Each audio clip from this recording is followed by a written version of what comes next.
and to the republic for which it stands, one nation, under God, indivisible, with liberty and justice for all.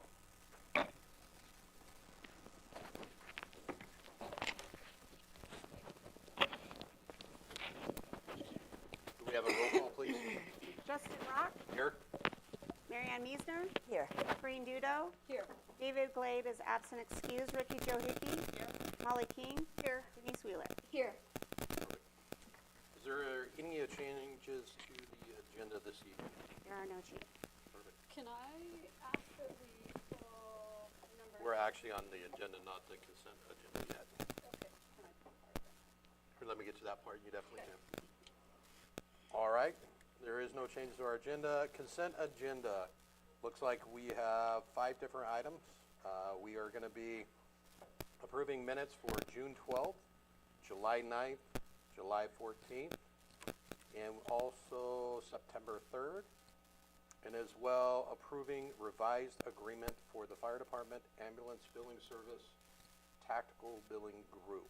Is there, okay, so if we can move that from 3E down to New business 7C.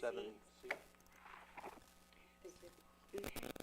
And without 3E, do we have a motion for? I move we accept the consent agenda as presented. It will be as amended Amended? because we moved 7. Oh, gotcha. I'll second. We have motion and second. All in favor? Aye. Aye. Anybody opposed? No? Perfect. Public comment. So this portion of the meeting is public comment on any items that are not on the agenda this evening. If you would like to step to the podium, you have a 3-minute time limit, and now will be that time. I'm Steve Bowe. The City Council won't bully me into silence. That is an LGBTQ symbol at the front of Cook Memorial Library and on their website. See for yourselves. Visit the websites of Outright International, the Human Rights Campaign, the Matthew Shepard Foundation, the San Francisco Gay Men's Chorus, or the Grande Pride 2025 Facebook page. The tendency for public libraries and the American Library Association to push a progressive agenda is well known. That kind of information is readily available online, even given the bias of the Google search engine. Again, see for yourselves. One librarian wrote, "This ethic of inclusiveness over neutrality can be found in the books that librarians have sought to remove from libraries. In addition, the books acquired for and weeded from library collections are often ignored in conversations about book banning. The end result can be a library that privileges certain worldviews and their criteria for which books to carry, while decrying members of the public they serve for doing the same thing. This ideological worldview not only informs library decisions on a subconscious level, but many voices are specifically calling for acquisitions and weeding to include these ideological considerations in these processes. This has led to a situation where members of one political party have near complete control over what appears on the shelves of local libraries, and have functionally abandoned neutrality as a premise for those decisions. This is while those with concerns are being told they are the ones politicizing the library." Another librarian wrote, "I don't think it's an exaggeration to say that politically the library profession is quite liberal. There may be a lot more conservatives in the profession than I know about, but if they exist, they are for the most part quiet and undercover. My experience is that the library profession is not just overwhelmingly liberal, but vocally so in supporting various political issues. Despite our core value of intellectual freedom, librarians are not very tolerant of listening to points of view that stray from the basic liberal agenda. That is why conservative librarians are afraid to speak out. They fear professional ostracism." And yet another librarian wrote, "Some weeks ago we published an invitation on our Facebook page for any conservative public library employee to contact us. Surprisingly, we had several reach out with stories of what it's like to be a conservative librarian in a woke system. Many of them were not willing to step forward for fear of reprisals." Thank you. Thank you. Would anybody else like to speak? Hello, Mr. Chief. Mayor and Council. Good evening. I thought it would be appropriate to introduce our soon-to-be new fire chief. Merle Lacey will be our fire chief starting November 1st. He has been with the department for 19 years. He's currently our deputy chief. I guess technically he's a fire chief. But he was with Elgin Fire before that for 14 years. Merle's committed to the department. He knows how we run things, and I think he'll do an excellent job. I told him he needs to have a long speech, but I don't know if he did prepare that. He did come home from deer camp just to meet you guys, so.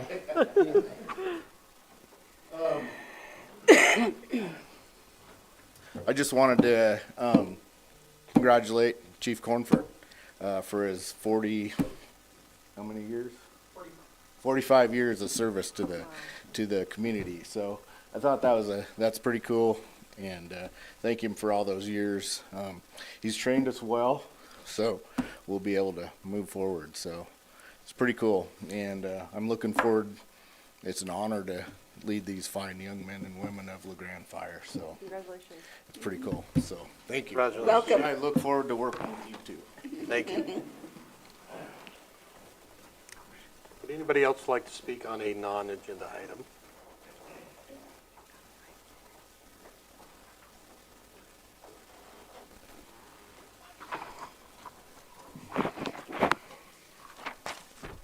Before you start, congratulations on your award.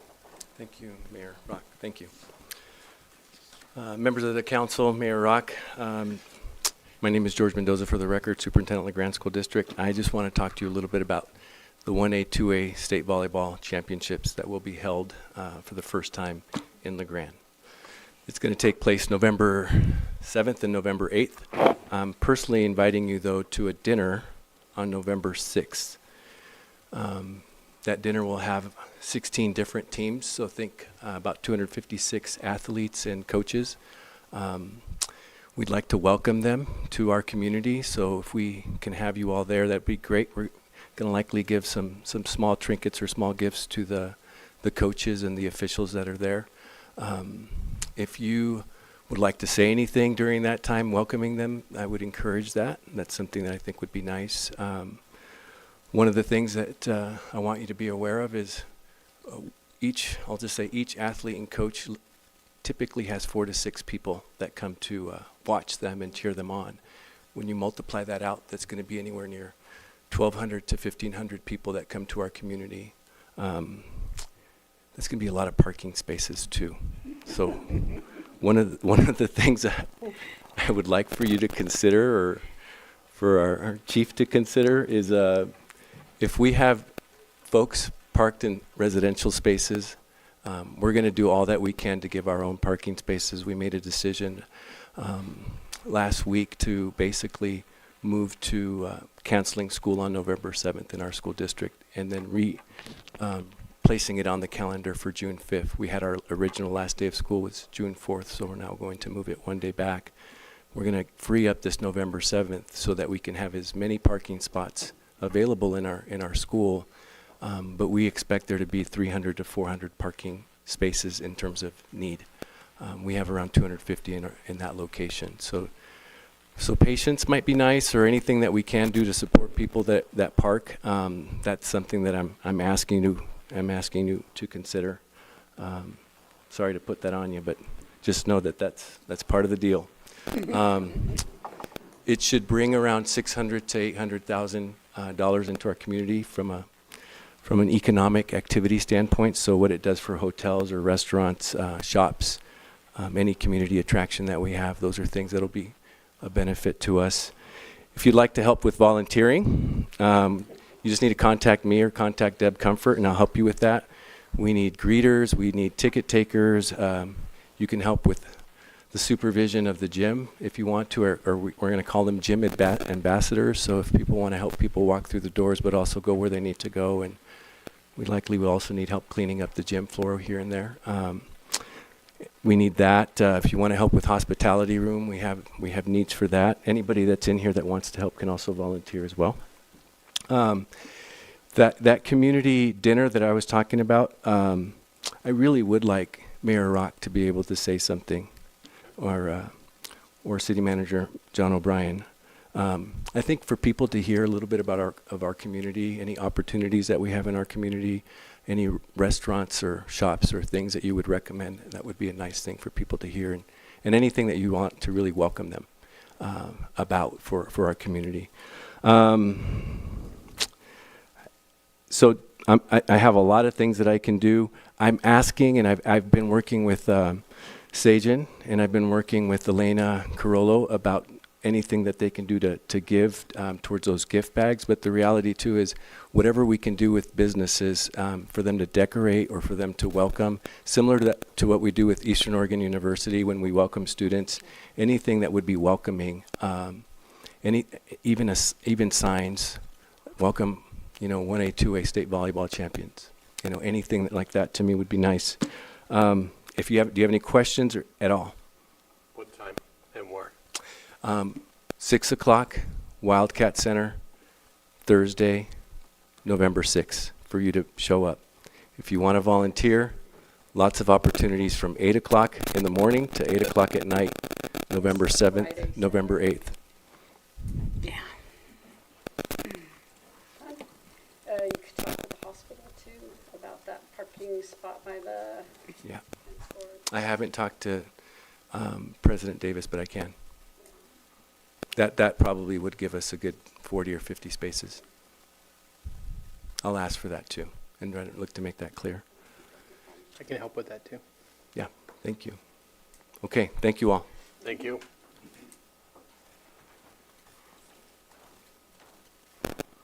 Would anybody else like to speak about a non-agenda item? Oh, well, time's up.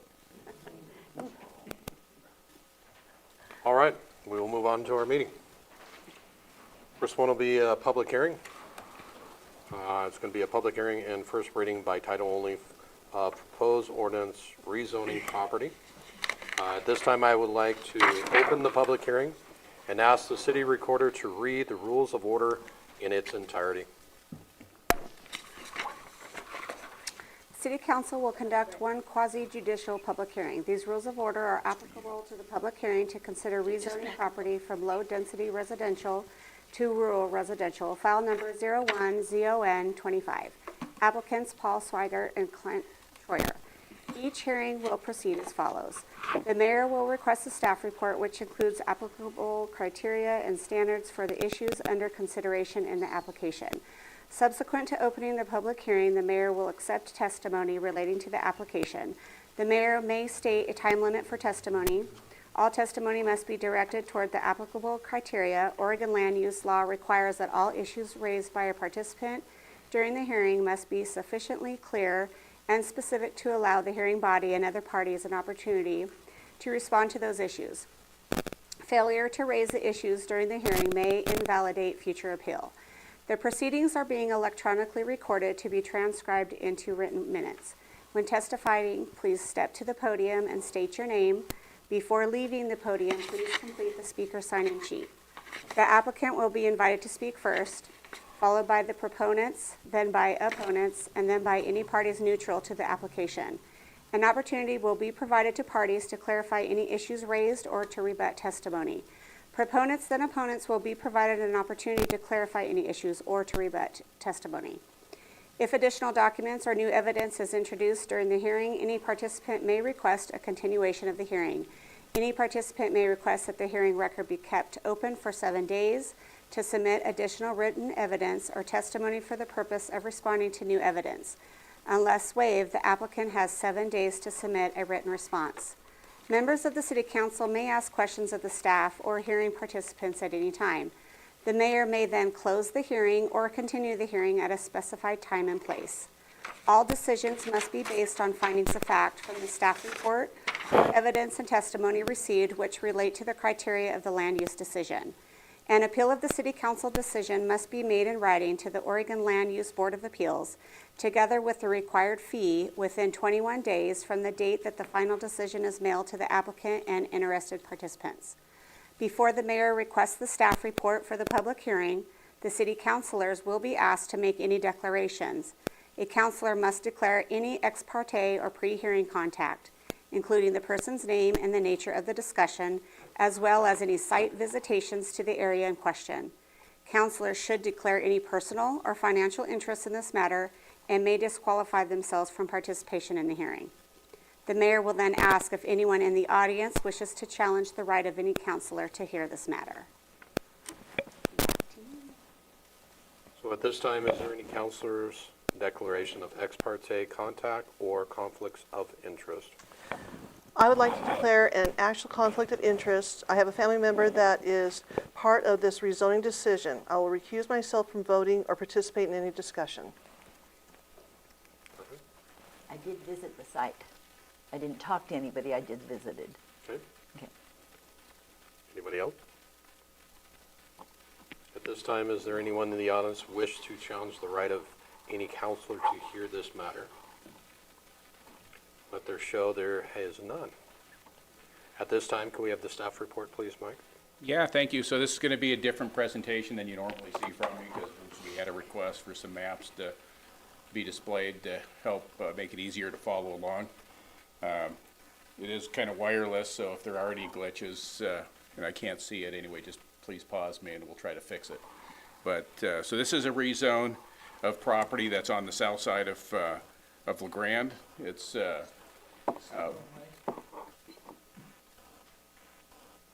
you go. So it's on the west side of La Grande, or west side of 12th Street, south of Geckler. This property borders the Ridge subdivision and comes off of Crest Drive.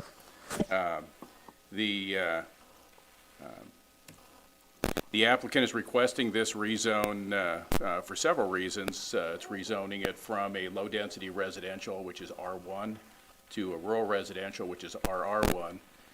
So as you kind of hear those abbreviations anyway, if you forget, just remind me and I can tell you what those mean again. But the current R1 zone calls for a much higher density than what the RR1, that rural residential zoning. Let me see if I can get this up here higher. Okay, just a second here now. The applicant believes that the feasibility of developing to that R1 zone is a pretty low probability given some site characteristics. The R1 zone calls for a density of 4 to 6 units per acre, where the RR1 calls for half of that at 2 units per acre. And some of the challenges with this property that the applicant will very likely struggle with in trying to develop, one of those has to do with being significantly encumbered by wetlands. And this is a potential wetland map, so it doesn't show where the actual boundaries are, but it is believed to be relatively close. And as we look at our buildable lands inventory, we use this map to identify whether a property is buildable or not, so we can remove it or remove portions of it from our inventory as we do our studies. The other piece that is challenging with this property is steep topography. And you know, depending on where you're at on this property, it ranges from 14 to over 25%, which we have a whole separate zone for steep hillside properties. And this property, having the RR1 zoning, definitely fits the topography that is characteristic of this property. The only exception is with the north portion of this property, which we'll discuss here in a little bit, is a much gentler slope and is more characteristic of other properties that are in that R1 zoning. One of the other reasons the applicant is looking for this rezone is for introducing livestock uses. There are livestock uses up there in this vicinity, and the applicant would like to have that right as an outright use of their property. And that is something that is not allowed in the R1 zone, but it is allowed in the RR1 zone. And the other piece that, you know, as we looked at from a planning commission standpoint, the planning commission was a little concerned with the livestock use, and we had a fair amount of discussion about livestock and what impacts livestock would have with flies and other odors and other impacts as you get closer to the north boundary of this property when you start getting into that R2, that medium-density residential zoning, where you have different characteristics of neighborhoods. And in addition to the livestock uses, the commission was looking at one of the applicant's plans for doing a potential subdivision. It's a second phase of the Ridge, which would be at a similar density as what the Ridge subdivision is. And would livestock uses be appropriate for within that neighborhood or that development? The commission discussed other issues related to the, just a second here, gotta find my mouse. The commission discussed other issues related to that area that's potential with the future subdivision, as it's not subject to the steep hillside and it's not subject to the wetlands that are characteristic of the rest of the property. And so they had some challenge with supporting the rezone for that lower density zone, just on the basis that the justification being used is not really a valid or a strong argument for that north portion of the property. And so the commission recommended removing that in their decision. So their recommendation to you is to remove that portion from the rezone. I did talk with the applicant, and the applicant did advise that he doesn't have any concerns with that piece. He still plans to go forward with the subdivision. It's not dependent on that rezone. His focus was the rezone of the larger hillside area, the south area that is still reflected on this map. If that were considered in the rezone, then wouldn't it not fit, because the density, I think on the previous slide, looks to be more than 2 per acre. No, it's close to the 2 per acre Okay. density. It's a fairly significant piece, but as the Planning Commission looked at it, they would much rather see a variance applied for some characteristics dealing with density, because the R1 zone density is a higher density than what that subdivision would propose. If that makes sense, the Planning Commission would rather see the applicant apply for a variance from the density standard than rezone it and introduce livestock into that as a trade-off.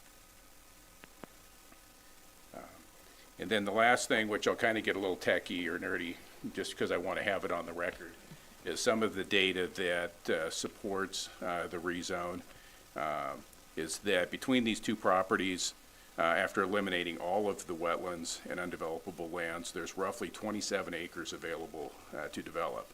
Of that 27 acres, we typically take out 20% for infrastructure. So that's your roads and any easements that are needed, which leaves a little over 21 acres of developable land out of this property.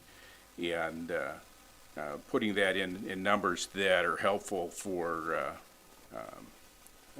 the Planning Commission and for the land use side is that that 21.6 acres at the R1 zone, at that higher density, would support about 86 homes on this property. Going to the RR1 zone, that's cut in half to 43 homes. And the important number in this is the 43, because that's probably the more feasible number that you potentially could see if somebody was creative enough to work around the wetlands and topography to be able to put homes in there.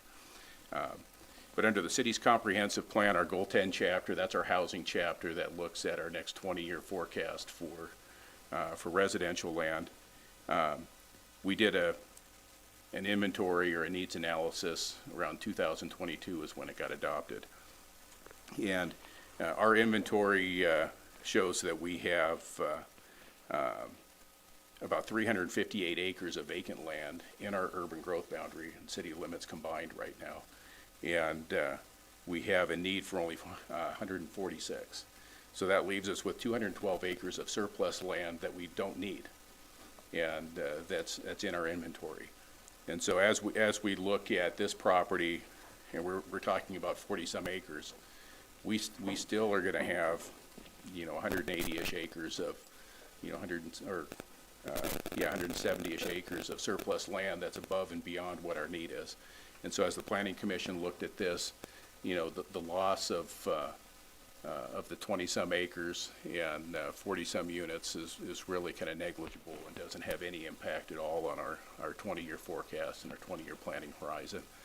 And that's the reason why I bring that out is because that's a big issue for the state. So as we do our public notice for rezones, we're required to notify the state, and there's housing advocates that kind of babysit these, and these are numbers that they want, and to make sure that we're properly managing our lands within our urban growth boundary. And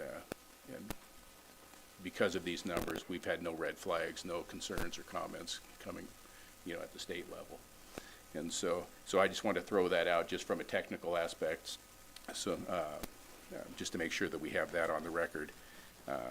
But other than that, I don't have anything else to add. This is kind of a quick summary of your complex packet. And if you have specific questions, hopefully the illustrations, we can jump back to a different slide and I can maybe answer them. How did this get to be an R1 in the first place? With the topography and. I don't know. So the, It seems like. I mean, it's not a good answer, but let me go back a couple slides to where, Mike, didn't you say it had something to do with the water pressure level? Usually it follows the contour of property lines, but they ran that line right there because that's kind of where the cutoff was for water pressure for the city. yeah, so if you look at the green line where the green transitions from light blue, Right. I don't know why why they picked the zone, but the location of that line is the 3,000-foot contour. And that is roughly the elevation that Grande can reasonably serve with water pressure. And so that's the only reason why I think the line is where it is, but why they picked that zone versus a different zone, I don't really know the answer. And this was done so far before my time that as we kind of work our way through this, the reasons why somebody chose this to some extent kind of seem arbitrary as you kind of look back in the past, because it's really hard to justify why did you pick the 3,000-foot contour? What was your criteria that was used? And I don't really find this map to topography is not, it should have been a factor, but it doesn't seem to have been in this case. Mike, was any environmental impact done for larger livestock on these properties or on this land? There was not, no. That was one of my concerns, is if it changes to RR1, and there's livestock there, how would that impact the wells? Because there's wells kind of downhill from this area. Yeah, I don't know. I just know that there are livestock in the vicinity, and there's livestock along the fringe of Grande all over, and so it really wasn't something that, we don't have a criteria for that, so it was not something we dove into in any detail. I know that the property owners that are currently involved in this don't have the quantity of livestock where we would have that concern, but there are property owners in the area that have much larger, I guess, herds of livestock that I could see where that concern, But if we rezone it, anybody can buy it and do what they want with it within those parameters, and if they put a herd of cows there. Yeah. We don't know the impact? No, we don't know the impact, and we don't really have a criteria for measuring whether, an impact would be significant or not significant, so that would be. Because there are some wells down the hill from there, yeah.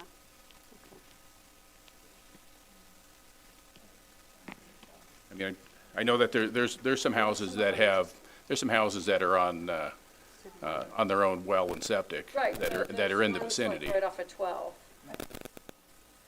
Yeah, I mean, as you work your way down the hill, most of those properties are on city services. Right, and I don't know where But that's. but there's a small handful that are on well and septic that, as you know from earlier this year, as we went through an annexation process, those are the folks that we chose to not annex.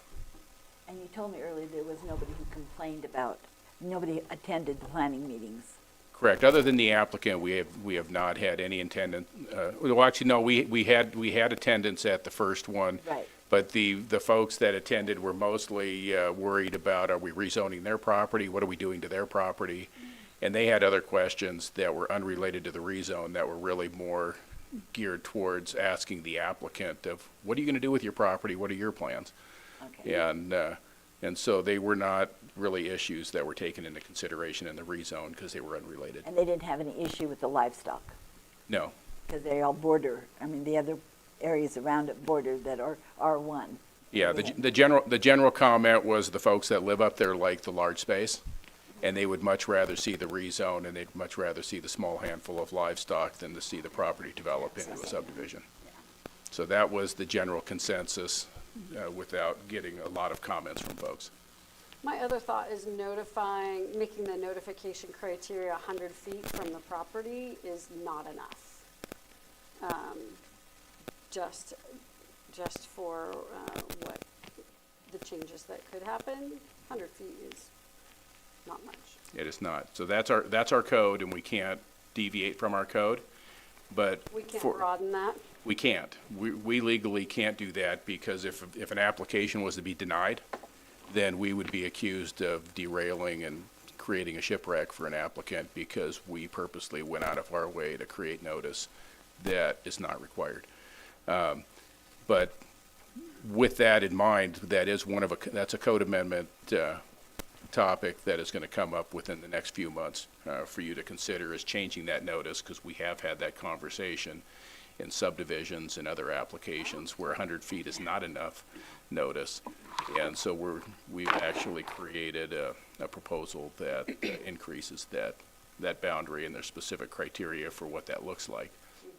Where today, if we were to do it, it would be arbitrary, and that would not be legal. Okay, just to make sure I understand exactly what is the area that is going to be rezoned, please. I mean, I can tell, that's what but I thought that one. Let me get back to the Okay. last map here. So the area to be rezoned, Except for that one, yeah. Okay, Yeah. that's what I was, You lost it. yeah, there. Okay, back that's what I thought, but I wanted to make sure. Not with the. without the handle upper at the top. piece. Yeah, so there's the piece to be removed. That piece, Taking the panhandle off and. yeah. So the part that's all got lines on it, and the one that's to the left of it too, is not going to be rezoned. To the left of it? Above the green area. Correct. Yeah, that's Yeah, not, that's not part of the Yeah, okay. application. just So making it's sure that I outlined understood. in black. Yes, the area outlined in black is the property ownership. The area in blue that's within the black boundary is the area that was removed. Oh, okay, yeah, That was how I. yeah. So this is what the map will look like should you support the rezone. So in our packet, it's Exhibit A that shows the proposed.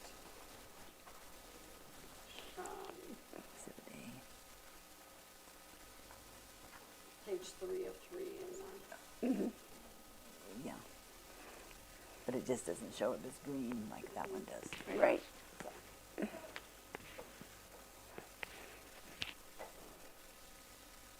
Yeah, so your Exhibit A doesn't have the coloring, it just Right. has it labeled. Right. But it's the outline in black in Exhibit A. Correct. And is the brown the steep hillside? Yeah, that's the 25% or greater slope, so that was something that was done a number of years ago. We created that zone at the request of property owners that had steep slopes. And the state required that we apply that zone citywide to every property or every portion of a property that fit the criteria, which is why there's just a little bubble on this lot. Is this is an area that's below the pond, that is below the dam, that is extra steep. And the little bit kind of a grayish looking thing on there, is that Spencer Lake? Yes. Okay, that's what I thought. Okay, thank you. Any more questions for Mike? Thank you, Mike. Thank you for putting it up there too. At this time, we would like to invite public testimony in favor, opposition, or neutral at this time. Anybody would like to step up to the podium and speak about it, now is the time.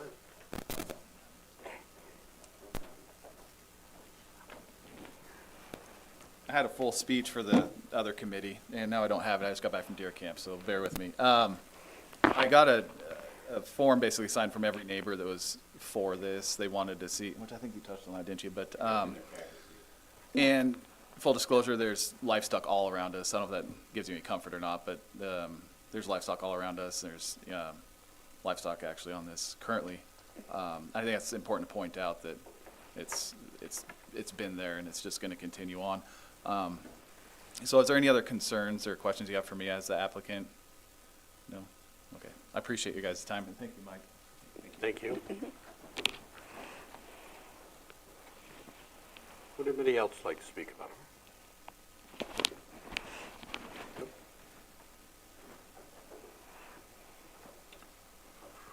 Counselor discussion. Is there any more discussion on this matter? I think Mike did a great job, and I rather look at livestock than other things too. So, yeah. So, I'm good. At this time, could the city recorder read the proposed ordinance for the first time by title only? An ordinance of the City Council of the City of LaGrande, Union County, Oregon, rezoning property from low-density residential R1 to rural residential RR1 on the zoning map and declaring an effective date. At this time, the public hearing is to continue to November 5th, 2025, at which time the proposed ordinance is scheduled to be read a second time by title only and considered for adoption. Looks like we have no unfinished business. We do have new business. First one is considering accepting final plot for MBM Estates Phase 2, file number 01 sub 23. And with that, can we have the staff report, please, Mike? Yeah, thank you. So this is a subdivision that is off of 18th Street.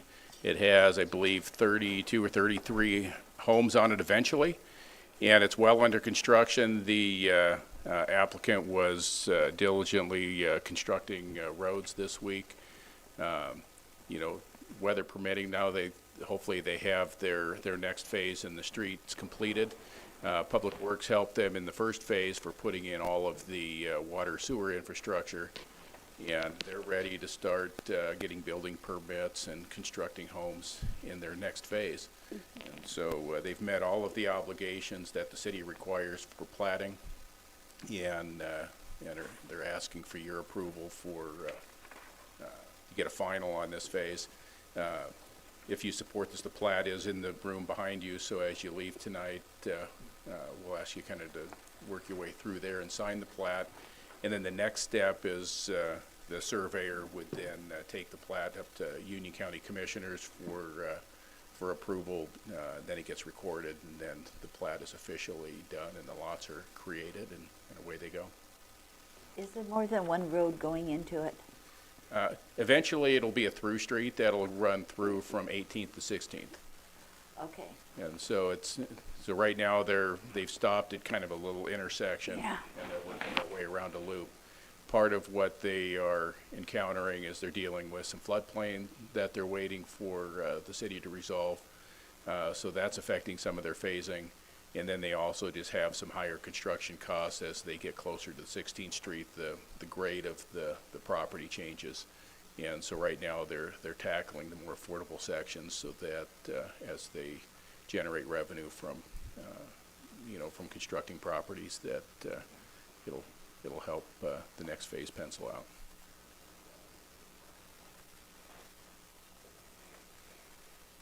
Any more questions for Mike? Is this currently gravel and pavement that you're in the highlighted pink section? Is that what it currently is, or is that what they're hoping to do in phase 2? So what they're doing in the highlighted section is they are paving the portion that's hatched that you'll see. Mm-hmm. It's labeled pave. Yeah. And then once you leave that section, it'll be gravel to a T. That gravel section, they're not building any houses. They're required to have pavement for or asphalt, either one. They're doing concrete, but they're required to have that all the way up to the driveway accesses of all the homes that they're going to be building. And so as you extend onto the gravel, that portion is being constructed literally partially for staging, the ability to turn around equipment, and most importantly, the design of that is for fire protection for fire trucks and ambulances and that stuff to be able to turn around. Thank you. So, yeah, they won't be building next to any of the gravel sections. Any more questions for Mike? Thank you, Mike. Thank you. This time we'd like to invite public comments. Counselor discussion. Motion. I move that the final plat for the MBM Estate Subdivision Phase 2 be accepted for signature and recording. Second. We have motion and second. Is there any more discussion? No. All in favor? Aye. Anybody opposed? No? Perfect. Doing a good job there. All right, we do have another new business. Considering adopting the Grande Arts Commission strategic master plan. There we go. Mr. Stu. Thank you, Mr. Save Mayor, me. councilors. On Monday, June 16th, of course, you had a joint work session with the city's art commission discussing this plan. At the conclusion of that session, of course, you encouraged them to work through it. They subsequently did on September 10th adopt this final version. Any questions? Looks good. Any questions for Stu? No? Wait, I do. I'm sorry, because I wasn't there at that meeting. Okay, so you're talking about, having like concerts in the park and everything like that. Are we thinking about building some kind of facility to be able to accommodate that, or plays and stuff? Was that in the plan? I'm sorry, because I didn't see it here. I just heard it talked about a plan that you were planning on doing it, but not that building anything. Yeah, develop some sort of a shovel-ready project is their goal Okay. over time. I think it's a longer-term goal, but yes. Like an that is in the plan. amphitheater or something? Yep. Okay. Okay, I was just curious. Any more questions? Thank you, Stu. This time we'd like to invite public comments. Counselor discussion? Motion? Oh, go ahead. My studio was just mentioned in that as a potential partnership, so I don't know, do I need to recuse myself from voting on this? Even though I'm not necessarily going to have any financial gain? Because they mentioned my studio in it. I'm happy to recuse myself or to abstain, whatever I need to do. I think it'd be a good idea. That way, if there is an issue, it doesn't cause any conflict for Yep, it. great, then I would like to not. Well, if that's the case, I'm going to have to recuse myself too because of the Eldon Opera House. Is that part of? I don't think It's that part of Eldon Opera House is part of. I think it was mentioned in was there also. listed in there. It's the potential partnerships for Potential. strategic plan. So, That's fine. We still have a quorum, so that'd be fine. okay. That way, we don't have no issues with anything. Okay. Thank you. Motion. I move that we accept the La Grande Arts Commission's strategic master plan. I'll second. Do we need any more discussion? So all those in favor? Aye. Anybody opposed? And we have two of them that have withdrawn. All right, we are going to move on to, which was originally 3E, we're going to move that as 7C. Considering approving revised agreement with Tactical Billing Group for Fire Department Ambulance Billing Services. With that, who would be that staff to give us a report on that one? Chief. I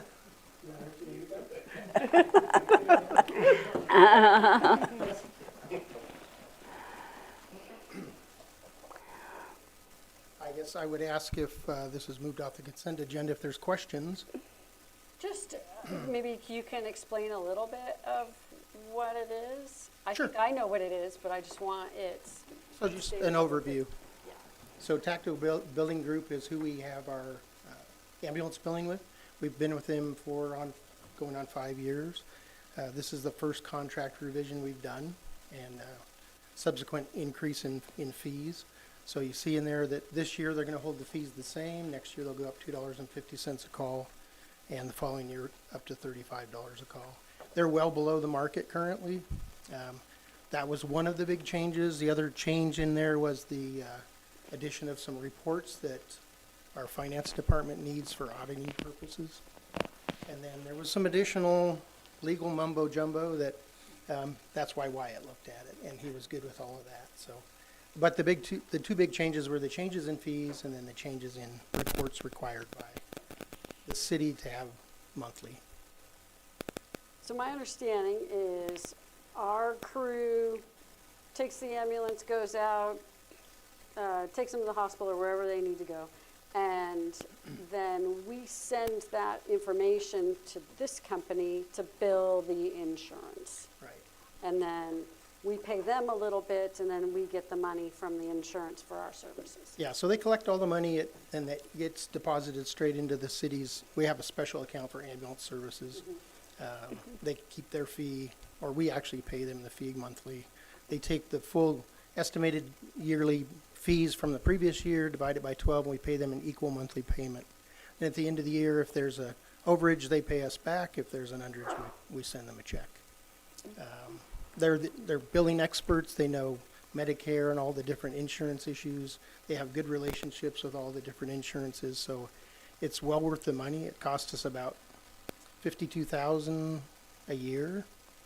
We've actually kicked around the idea of hiring our own billing person, but to find somebody that has that expertise and then the ability to do that, I don't know if you'd get somebody with benefits for that kind of money. Yeah. Jennifer is busy. She does a lot of work up front to send these bills off after the guys write the patient care reports. So there's no time for her to do that, in addition to payroll and everything else she does. Yeah, and insurance changes All the regularly. time. And Medicare itself is just, Medicare and Medicaid are, you really need to know what you're doing or you can get yourself in trouble, so. Yeah.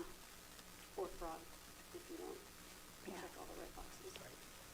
No, I think this looks great. I just wanted it discussed a little bit. Okay, any other questions? Thank you, Chief. At this time, we'd like to invite public comments. Councilor discussion. A motion?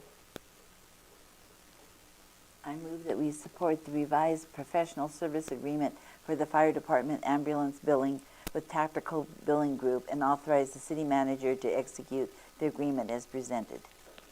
Second. We have a motion and a second. Any more additional councilor discussion? All in favor? Aye. Anybody opposed? Nope. Perfect. We will move on to our next item, Union County updates. I got you.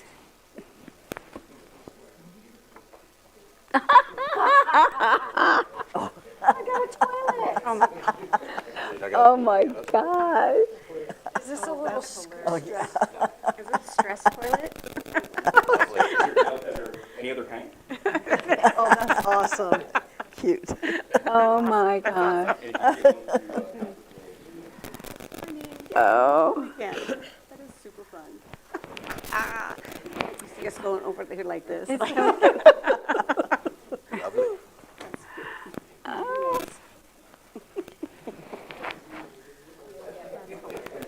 Mayor and councilors, good evening. So what you have in front of you is something that I gave to every single legislator and the governor last week, along with a thank you note from the Fair Board for giving us the gift of the $2.5 million to finish up the wastewater project. It was well received. Everyone got a kick out of it. They were trying to steal them, and it was awesome. They don't get thanked a lot for stuff like that. They thought it was very creative, and especially it was a porta pot. And I said, with your funding, hopefully we'll never have to use those again at our fairgrounds. That's awesome. Beautiful. So it was fantastic. I got my steps in, and it was good. Other thing was we had our Greater Idaho meeting this morning. Everyone missed it. We had one person in the audience. It was Garrett Christensen with Elkhorn Media Group. We had one person online. He was the executive director of the Greater Idaho Movement, Mike McCarter from Lapine, Commissioner Coyer from Wallowa County, and that was it. It was 7 minutes long, so I broke the new record for the fastest meeting. Commissioner Andrus is not happy with that. But we'll have another one in February if you'd like to attend. Talk about, I mean. February, do you have a date? I'm sorry? You have a date in I February? do. I'll let you know. Sometime. Okay, all right. But, yeah, it's mandated. We got to have them. And, I mean, if we're there. So, we'll see. When are the toilets going to be operational? I'm sorry? When are the toilets? Oh, yes. Oh, yeah, thank you very much. Get Albert on that. So, Becker Construction hopes to, breaking ground on November 14th. And we're also doing a big fundraiser at the fairgrounds also. I will be getting hold of everybody for invitations of the shovels, and it should be early in the day because the sun goes down in November at 4 o'clock. And so, we'd love to have everybody there for picture opportunities of putting a shovel in the ground. And we are, fingers crossed, going to be done by next fair. Good. Yes, and so we could do a ribbon cutting, and I'll invite legislators and kind of show the state, this is what I mean by shovel ready. We're not going to receive the funds until spring of 27. So we're working on ways of getting some low-interest loans or some stuff to float it until we get that funding. And I've already worked with Business Oregon and the Regional Solutions with Governor's Office, just met with them 2 days, I have no concept of time anymore, yesterday I think. And we do have some options of funding, and so it'll be exciting to just say, hey, we're done, we're ready to go. So any questions on that at all? That was a long road. The other thing that happened was we have an opioid abatement advisory committee that, we receive opioid funds, and the city has funds and the county has funds, and I was going to meet with City Manager O'Brien about this to get him caught up on this. Well, at our last meeting, we decided, the sheriff, he'll talk more on this, but we awarded the sheriff with $10,000 a year for the next 4 years for his BEST program. And I'll have him explain that in more detail. And that's about all I have for now. Any questions for me before the sheriff comes up? Good job. All right. Good Yeah, job. thank you. Yeah, perseverance works. Yeah, squeeze them hard. Good evening. Appreciate the time to be able to come and talk to you guys. I'll just lead off with the BEST program, formerly known as DARE, which some of you might have taken when you were younger lads. Union County, we taught that for about the last, almost 15 years now. And we kind of just felt like it was kind of stagnant and didn't really, we had some other issues in Union County that we thought that we could maybe address, but the DARE program kind of had some walls and restrictions of what we could do. So Grande School District administrators, several counselors, and one of my deputies, Sergeant Hernandez, came together with a program based off of DARE, similar to putting a law enforcement officer in the classroom and talking about drug prevention and identifying threats and developing a safety system and a circle of people that you can talk to. And so we rolled that out last year, very well received. It is now officially evidence-based through OHSU, and we're selling it to other school districts across the state. So very excited about that.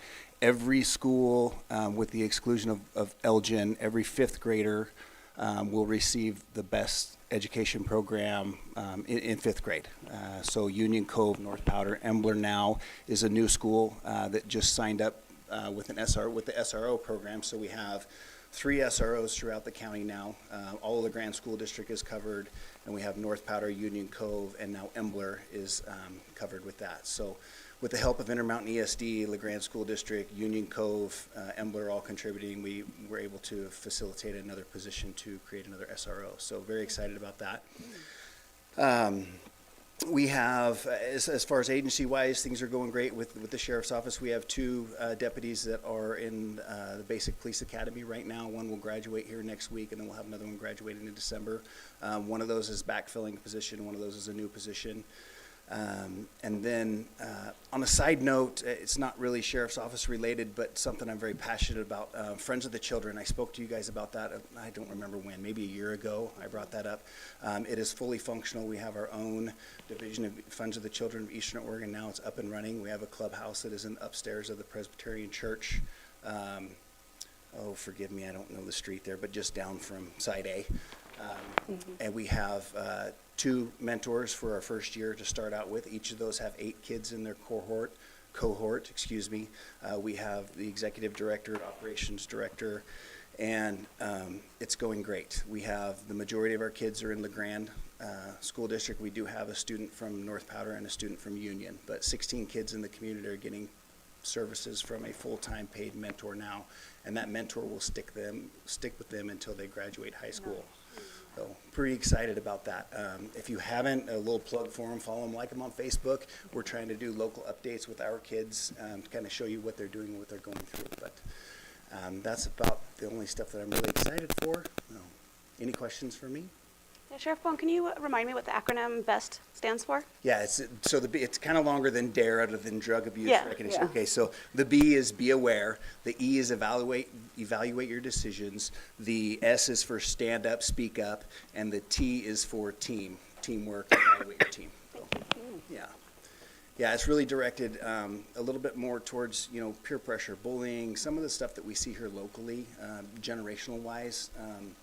And kind of gives the kids a little bit better tools than what we thought DARE was able to do. So That's really exciting. Congratulations. it is, yeah, and it's still taught by law enforcement, so we have a positive influence from law enforcement at an earlier stage rather than a consequence later on. So Sounds a little more broad than DARE too. it is a little more broad, yeah. Kind of tackles more of the issues that kids have. Yeah, there still is the focus on the drugs, just the recognition and the knowledge, and more of the consequences as far as how you get pressured into those situations, how you avoid those situations, and then how you deal with those situations, and even with family members and stuff. If you're, a lot of our kids unfortunately face that as a daily thing. So, yeah, Has we're it really started excited. already? What's that? Has it started in the schools right now? Yes, yeah. We do it every year. It's a 7 to, sometimes they can stretch it out to an 8-week program, but they're usually in the classroom. Some of the teachers like it twice a week, so it stays fresh in their mind. Some of them like it once a week, depending on their schedule. But yeah, it goes for 7 weeks, and we have a graduation. Part of the opioid funding, we've used Union County Safe Community Coalitions to help fund, Grand Hospitals help fund, and some grants to help fund it over the years. And when I say funding, it's basically the time that the deputies are in there. It also includes their workbooks that they do. It includes a T-shirt and a graduation certificate, and then a party at the end of the year with cake or cupcakes or whatnot. So not a huge expense, but the $10,000 a year goes for the life of the contract with the school districts, and it will definitely fund that program for us, so we don't have to worry about that, losing funding on that. So. Sheriff Bone, my 5th grader last year was just so excited about the program, and he came home every day with every time they had the class with new information, and I was just really proud of the things that he shared with me and his ability to, as an 11-year-old, speak up and share what he had learned. And then he's like so proud to wear the T-shirt. So I really love it. So thank you. The T-shirt's the highlight, but yeah, they are held accountable, so they do have to earn that T-shirt. And if any of you would ever like to sit through a class or anything, just reach out to me. You can come just sit and watch and see the deputy interact with the kids, or anytime. That's awesome. Thank you. Yeah. Good job, Sheriff. All right, thank you guys. Have a good evening. You too. At this time, staff comments. Is there any staff that would like to step up to the podium? Don't hurt yourself, Stu. Hi, thank you, Mayor and Council. Two things. One, you might have noticed some excavation work going along Island Avenue, Starbucks towards Walmart, right? So that ditch is being filled. That's a grant through the Parks and Recreation Department, and Urban Forestry. We're going to plant 50 trees in that strip next year. So this year, excavation, mulch, let that sit and winter over, and it's been a great project. So I'm excited for that.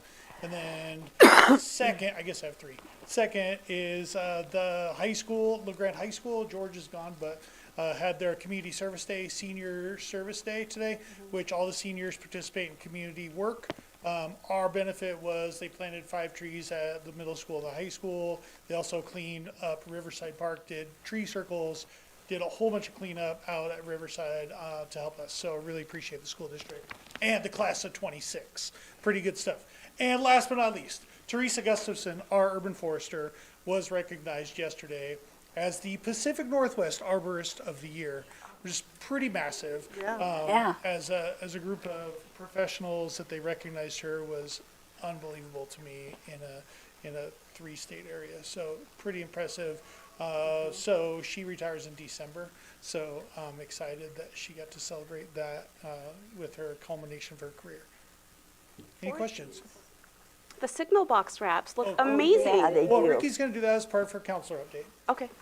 Oh, I can They do do look that. fun. So we've also completed the Art Commission's project of the signal boxes. There's 5 of them around town that have kid art on them, kid art and high schoolers and middle schoolers.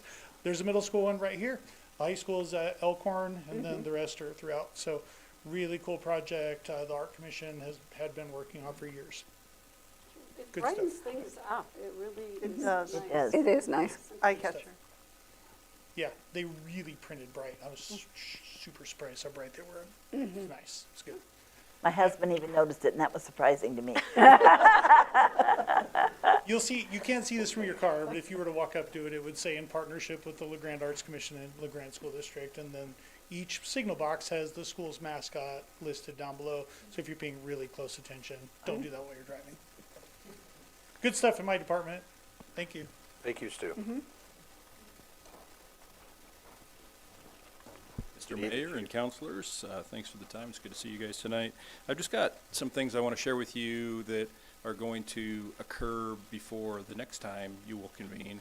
The first is EOU Homecoming Parade is this coming Friday, 4:30 p.m. is scheduled start time.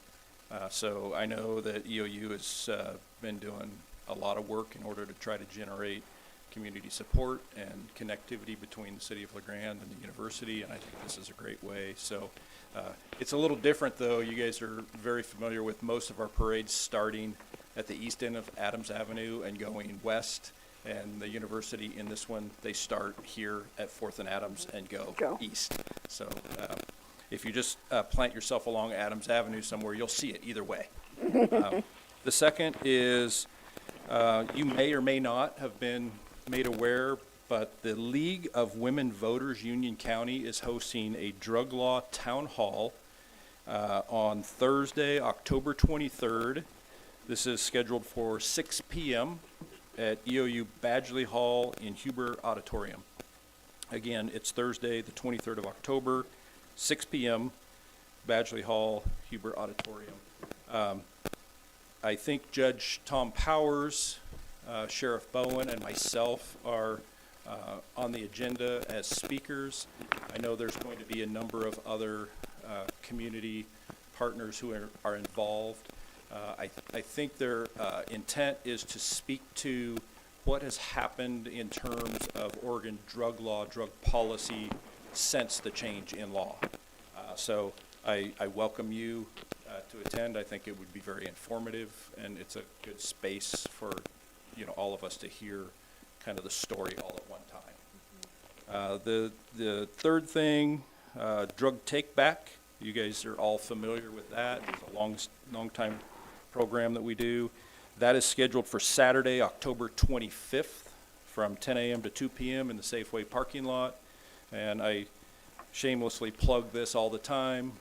Drug take back we do as a community event twice a year, once in the fall, once in the spring. It's in conjunction with a nationwide effort sponsored by the Drug Enforcement Administration. But if you miss it, you can come drop your unwanted, unneeded, expired medications and drugs at the police department in the lobby anytime around the clock. Also, Grand Hospital has drop boxes, Safeway Pharmacy, Red Cross Pharmacy, and I think our library and several other locations around the county have mail-in envelopes that you can pick up and do the same thing. And last but not least, maybe Mary Ann's going to speak to this. Okay, Halloween. I'm going to tell you too, it's a safe way to get our kids downtown, safe trick or treat on the 31st this year. and I'll leave it to Mary Ann to speak to the What rest. date was your drug take back on again? Drug take back is Saturday, the 25th of October, Yeah. 10 a.m. to 2 p.m. Okay, thank you.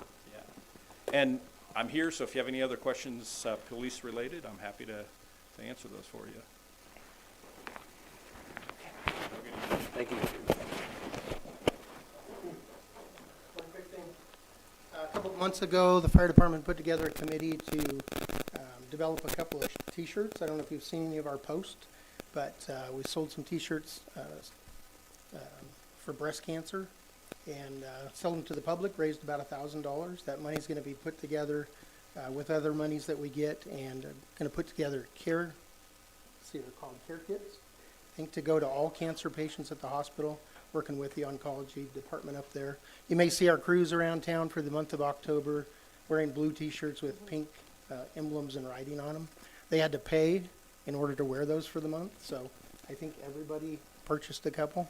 So the last thing is, if you want to help with the care kits, I believe tomorrow on our Facebook page we'll have a post with a link. You can actually go on Amazon, purchase some of the items that are there, and they'll be shipped straight to the department for the care kits when we put them together. Yeah.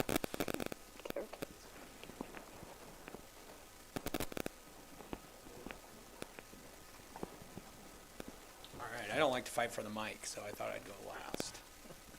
Tell you what, spruce looks nice. Hey. I like the overlay in the sill. It looks really We good. started painting today, so we finally, that's number 2 of 2, and I'm just gonna stick with 2. I'm not gonna be like those guys and say 2 and go to 5. Let's start off with flood maps, though. So great lead in from Mike with that plat earlier on for the NBM Estates, and he said, the city has a few flood issues to clean up, and not all of you were on the council when we started this effort years ago. And so, quick historical review. There are things called flood insurance rate maps, or as they're affectionately known, FIRMs, that insurance agencies work with FEMA to establish who needs flood insurance, what those rates are going to look like.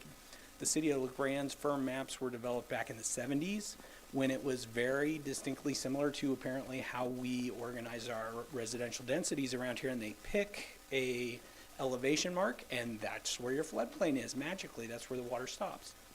So years ago, we as a community decided that's not good enough for us. We're going to go ahead and we built this huge, gigantic model, not like toothpicks and stuff, but computer model that actually models the flood zone in through LaGrande as the water comes down through the different tributaries that affect the valley.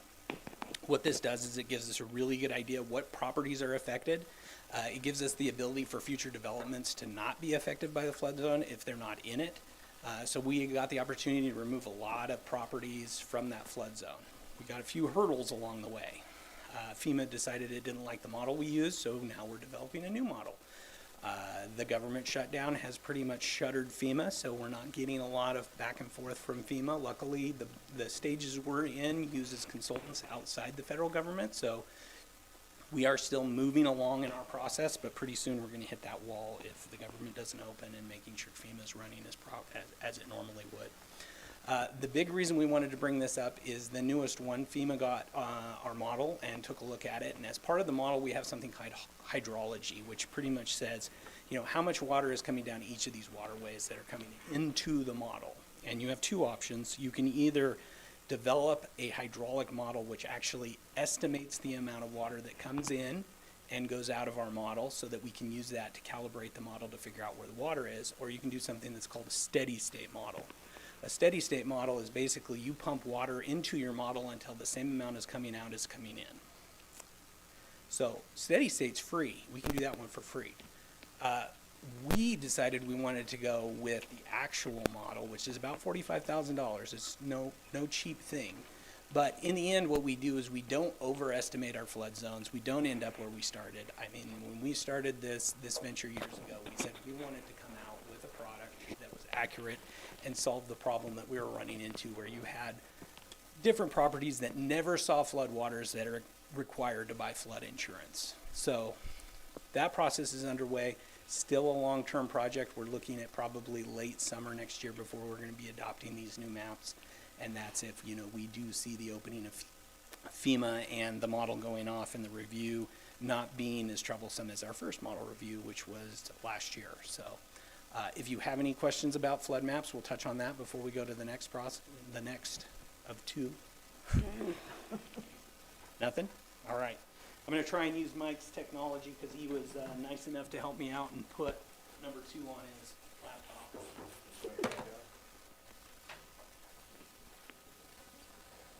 We're just going to go this way.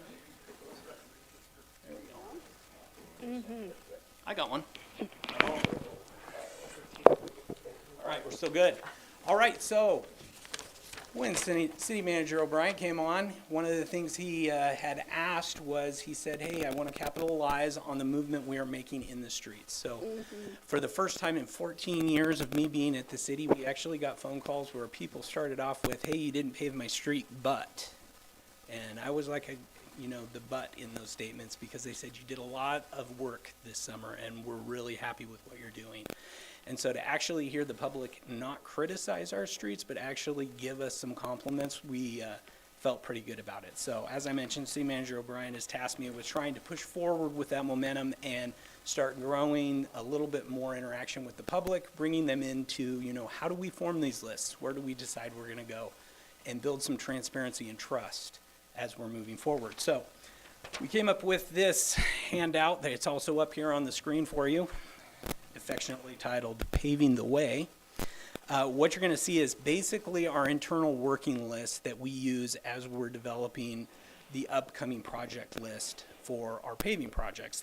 It's broken into 2 sections, that each section has a little pink header on that table. The first one is the funded section, so that's the upper portion. Those are the projects that you guys approved in our last budget year. So all of those projects have been underway of replacing utilities, making sure our storm drainage is adequate, making sure that there's no base failures, whatever we can do to make sure that that paving project is going to be a success and that we're not going to be back there within 5 years. The lower portion is what we call the identified. And now you're going to get a look under the hood. So we develop that project list based on a couple of different avenues. So the first one would be our pavement management system. Our pavement management system is basically an algorithm, which is my favorite word, that utilizes our inspection. So our crews go out and they visually inspect and measure different failures within the pavement. That could be alligator cracking, potholes, horizontal cracks, vertical cracks. There's actually 13 different types of distresses in pavement that you can identify, and there's a different factor identified with each of them on how fast that street's going to fail. On top of that, we also use complaints. So anytime people come in or call in and complain about a section of road, we also check it against that pavement management score, which is delivered from the system, to see, does it really belong on this list, or is it just somebody who's upset because they got one pothole? Because in our city, one pothole is not really that distressed of a street. So the lower list is what we call identified. These are the different projects we are looking to scope for the next time we go through the budget process, where we will include the ones that we identify through the process in the budget of what we want to do moving forward. So there's a few things that change here. A lot of people say, hey, if I've got the worst road, that means I'm getting paved, correct? No. We did add some subjectivity to this process for a few reasons. First, not every road is created equal. Some people live on a road that sees 3 cars a day, and some people live on a road that sees 600. There's going to be some determination in there on which one's going to be more paved, because we're looking for effectiveness here. We want to reach as many people as we can as we're bringing the streets from where they are to where we want them to be. Another one would be, is what we've done a lot of talking about in the last 2 years, is how much work is necessary to bring the roadway to a point where we can pave it with the certainty we're not going to cut it in 5 years. So if we have a street that has really horrible storm drainage, and we're going to have to spend $60,000, $70,000 to bring that street up to the point where the storm drainage isn't going to deteriorate the pavement quickly, that one might move down the list, just because we do have other streets that have shown they need to be paved. So those are a couple of the subjective yet, decision making that we make as we formulate the plan for next year. So the anticipation with this list is we're going to try and get it out there a little more. We're going to put it up on the webpage. We're going to integrate it into the upcoming town hall, have it available in handouts. We have some here tonight if you'd like to see it. We'll continue to bring these to the city council meetings and look for other areas where we can make them available to the public.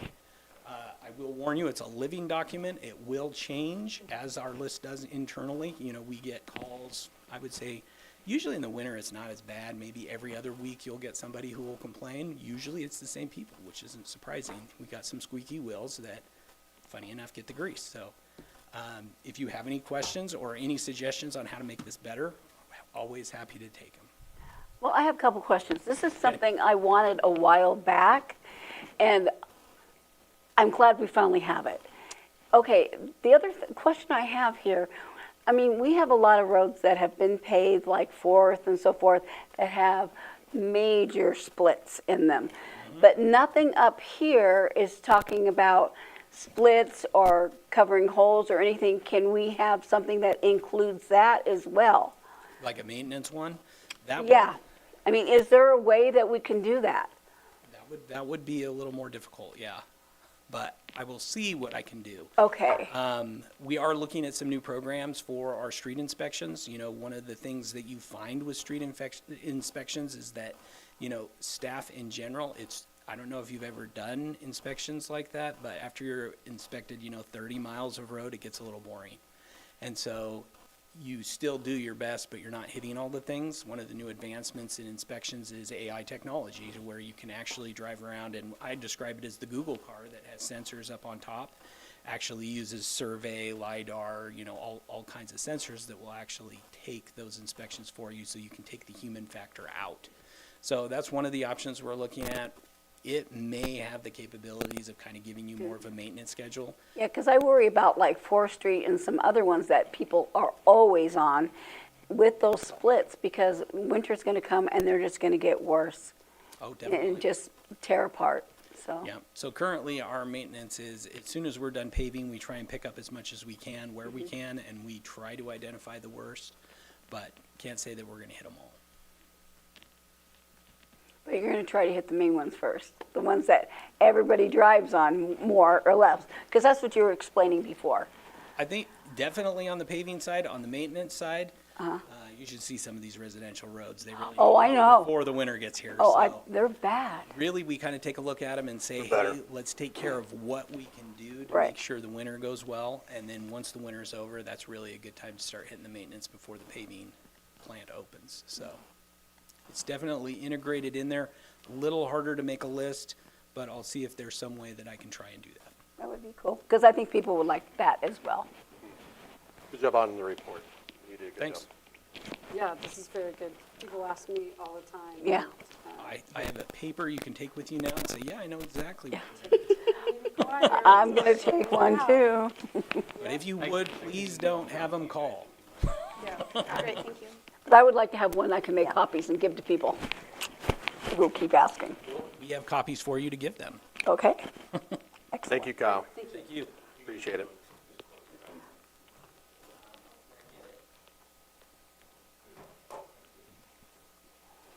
Is there any other staff that would like to speak this evening? City manager comments? Yes, so in the same vein of the information, thank you, Kyle, for what he spoke about here today. The team's working significantly towards many different communication tools that we're looking to improve upon, both for making sure that we're keeping all of you informed, but to be honest, mostly to make sure that we're communicating well with the community. And we're going to create, as I think you guys are all tracking, one of the notes that I have is as of next week is going to be our inaugural city manager-led with senior leaders town hall, where we're going to lay the groundwork for many different ways that we're going to communicate with them, both in this environment as well as that ultimately the goal that we have, or at least the priority that I'm setting with the team, is that I want to go to where the people need us to go to communicate with them, rather than continually telling them to come to where we are. So it's going to be a significant task. It's going to take a lot of time, but I think it'll help us get more engagement with the community, get them more informed, and then make it easier for us to make decisions in the future when we don't have to feel like we're battling as much to make sure that the understanding is there. Something else I'd like to share with you also is I've initiated some conversations with Island City Administrator and the team there to set up having some strategic conversations in regards to how our two communities can work together, not for the purposes of leading towards some form of annexation, but for the purposes of figuring out how we can do better together for the benefits of our individual communities. The preliminary conversation we had also included us establishing a potential work session that will include their city council and our city council to get together and have some conversations over that. So unless I get guidance from you guys otherwise that you're not interested, my intention is to set that up sometime probably in November. I like that idea. Great, that's good. Let's see, I wanted to remind you guys also at the end of this month, we're going to have another working session that's going to be going over the topic of a police staffing solution that we're going to bring to you for information in order to be able to help us get after. Gary will be able to share with you guys, our Chief Bell will be able to share with you guys that the pursuit in their organization to get after getting 100% is very problematic. And so not only are we going to share the reasons why that is, but we're going to propose a solution that'll help us be more likely to be able to get to that 100% and possibly stay there. So that's what that work session is going to be about. And then, again, reminder of the town hall next week. I think several of you are planning on being there. We are going to stream it. We will send the link out for the community as well as to you guys. So if you're not able to be there in person, or you are able to be there online, at least you'll be able to see what's going on, how and when. And I will say as a surprise, we've solicited the community for nominations for us to be able to speak to people and or organizations within the community that have done great things to support our community. And so we'll be giving out several recognitions at that event, telling people thank you for being great community members. And then something that there's a lot of work. Tomorrow when we have our staff meeting, one of the topics of discussion is how do we surge as an organization without breaking the team? Because one of the tools that I want to build out for the community and for you is a dashboard that's going to assist us in being able to communicate with you in an easy to understand and quick to assimilate capacity for each of the different topics in which we are responsible to be governing or to be stewarding. That build out is going to be a complicated and difficult task for the team. But once we get there, the communication is going to be great, I believe, for you and for the community when we get there. But the staff work up front is going to be significant. So that's all meant to just keep you guys aware of some of the things that are going on. That's all I have, unless you have any questions for me. Okay. Thank you. Thank you. City councilor comments. Does anybody have any comments? So Gustafson's last tree planting was Saturday, and I missed it. I had a family obligation, but that was a really great thing that she continued for the community and have planted, I don't know, many hundreds of trees. So good job. Sorry I missed it. Was that it? I don't want to talk at the top of you. I think that's okay. I watched a middle school student almost get hit by a car today, so I just want to implore every person in this room to please remind drivers to pay attention, and if you have kids, to please remind them to pay attention when they're walking. She wasn't on a cell phone, she wasn't reading a book, she was just unaware and walked out into 4th Street. And a huge truck slammed on its brakes about 4 feet from her, and I was like, whew, look, I'm still shaking. Yeah. So anything you can do to remind people that at certain times of day, watching the speed limit and watching the sidewalks and the crosswalks, I would greatly appreciate your help in that regard, because I feel like I tell people all the time, but it's maybe not enough. They zoom down on 4th Street, they're terrible. They It's go so by awful. Nature's Pantry. I mean, they're just whizzing. I know. It's scary. I just want to mention that Grande Main Street is planning their annual Halloween safe trick-or-treat downtown on October 31st from 4:30 to 6. And it looks like by the amount of people that are outside of the area, or outside of the downtown area that are coming in, is quite a few, more than maybe in the past. So it should be really full. If you haven't been down there, it is absolutely wonderful to see all the kids down there. There's got to be at least 2,000 kids And that are it's down there. family-oriented, And their too. parents. And their They all parents, dress up yeah. too. The families all They dress dress up as well, the parents. And we will be having Halloween costume contest again. We have 0 to 6, 7 to 12, and 13 to 18, and then family. So we have 4 different categories, and I'm going to be one of the judges, but I can be bribed. I tell everybody that. But anyway. He likes Snickers. Yeah, Snickers, yeah. We tell that to the kids, and they will actually try to hand you a piece of candy. And I think, no, I'm not taking it. But we just like to joke about it. But it is a great night. If you have a chance to come down there, you won't be disappointed. Everybody's so friendly. You know, all the businesses go out, way out to help. So it's a great event. I agree. It is. Any other counselors? Before we adjourn into executive session, I do have a proclamation I want to read real quick. I, Justin B. Rock, Mayor of LaGrande, Oregon, do hereby proclaim November 1st, 2025 to be Extra Mile Day. I urge each individual in the community to take time on this day to not only go an extra mile in his or her own life, but to also acknowledge all those who are inspirational in their efforts and community to make their organizations, families, community, country, and our world a better place. With that, we are going to be adjourning into executive session. I do have one thing real quick. The City of LaGrande City Council will be now meeting in executive session pursuant to ORS 192-6602I to review and evaluate the employment-related performance of the city manager who does not request an open hearing. Executive sessions are closed to the public. However, representatives of the news media shall be allowed to attend this session pursuant to ORS 192-6604. Members of the media are asked not to disclose the specific nature of the executive session. And with that, we will be going into executive session. The City Council will not reconvene in our regular session, but we will come back as the original. Thank you.